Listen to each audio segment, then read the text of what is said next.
God of masses Nandamuri Balayya, K S రవీంద్రబాబి దర్శకత్వంలో తెరకెక్కిన mass action entertainer Daaku Maharaj Sankranti కానుకగా జనవరి 12న ప్రేక్షకుల ముందుకు వచ్చింది. బాలయ్య నటన, బాబీ టేకింగ్కు ప్రేక్షకులు బ్రహ్మరథం పడుతుండడంతో తొలి వారంలోనే 160 కోట్లకు పైగా కలెక్షన్ సాధించింది డాకు మహారాజ్. 200 కోట్ల మార్కు దాటేసింది. ఇక ఈ సినిమాకి 41వ రోజు కలెక్షన్స్ ఏ విధంగా ఉన్నాయో చూద్దాం. ఇప్పటికే ఓటీటీలో సందడి చేస్తోంది ఈ cinema. Sithara entertainments, Fortune 4 cinemas బ్యానర్లపై సూర్యదేవర నాగవంశీ, సాయి సౌజన్య భారీ బడ్జెట్తో దీన్ని నిర్మించారు. ఈ సినిమాలో నందమూరి బాలయ్య సరసన ప్రజ్ఞా జైస్వాల్ హీరోయిన్గా నటించింది. శ్రద్ధా శ్రీనాథ్, చాందినీ చౌదరి, ఊర్వశి రౌతెల, బాబీ డియోల్, సచిన్ కేట్కర్, హర్షవర్ధన్, హిమజ కీలక పాత్రలు చేశారు. ఈ సినిమాకి తమన్ స్వరాలు సమకూర్చారు. Teaser trailer, Balayya look, Thaman BGM ఈ అంశాలతో డాకు మహారాజ్పై భారీ హైప్ నెలకొంది. దీనికి తగ్గట్టుగానే బాలయ్య సినిమాకి ప్రీ రిలీజ్ బిజినెస్ కూడా ఒక రేంజ్లో జరిగింది.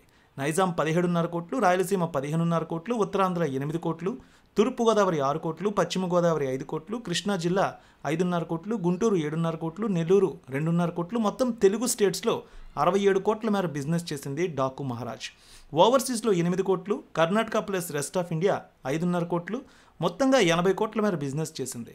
ఇప్పటివరకు బాలయ్య కెరీర్లో అత్యధిక ప్రీ రిలీజ్ బిజినెస్ ఇదే. డాకు మహారాజ్ లాభాల బాట పట్టాలంటే 85 కోట్ల షేర్, 170 కోట్ల బ్రేక్ ఈవెన్ టార్గెట్గా విలువ కట్టారు ట్రేడ్ అనలిస్టులు. ఈ సినిమా గ్రాస్ వసూళ్లు ఒకసారి చూసినట్లయితే తొలి రోజు అద్భుతమైనటువంటి వసూళ్లు 56 కోట్లు తీసుకొచ్చింది. 3 రోజులకి 92 కోట్లు, 4 రోజులకి 105 కోట్లు, 10 రోజులకి 176 కోట్లు, 14 రోజులకి 223 కోట్లు తీసుకొచ్చింది ఈ సినిమా.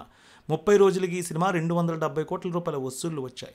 ఇక 41వ రోజుకి ఈ సినిమా 274 కోట్ల 55 లక్షల మేర కలెక్షన్స్ నమోదు చేసింది. నిన్న దాదాపు 11 లక్షల మేర కలెక్షన్స్ వచ్చాయి ఈ సినిమాకి. ఇంకా 130 సెంటర్లో ఈ సినిమా ఆడుతోంది. ఇప్పటికే ఓటీటీలో ఈ సినిమా సందడి చేయడంతో ఈ 4 రోజుల్లో ఈ సినిమా ఇక థియేటర్స్ నుంచి బయటకు వచ్చే అవకాశం కనిపిస్తోంది. మరో 4 రోజులు థియేటర్లో సందడి చేయనున్నట్టు తెలుస్తోంది ఈ సినిమాకి. ఇక ఈ సినిమా ప్రకటించినప్పటి నుంచి విజయంపై ధీమాగా ఉన్నారు దర్శకుడు బాబీ. చిత్రం విజయం సాధించడంతో ఆయన ఆనందం రెట్టింపైంది. డాకు మహారాజ్ను ఎమోషనల్ యాక్షన్ డ్రామాగా రూపొందించారు బాబీ. బాలయ్య నానాజీ పాత్ర అద్భుతంగా చేశారు. ఓటీటీలో కూడా ఈ సినిమా సందడి చేస్తోంది. ఇక ఈ ఏడాది పద్మభూషణ్ అవార్డు కూడా రావడంతో బాలయ్య అభిమానులు ఫుల్ ఖుషీగా ఉన్నారు.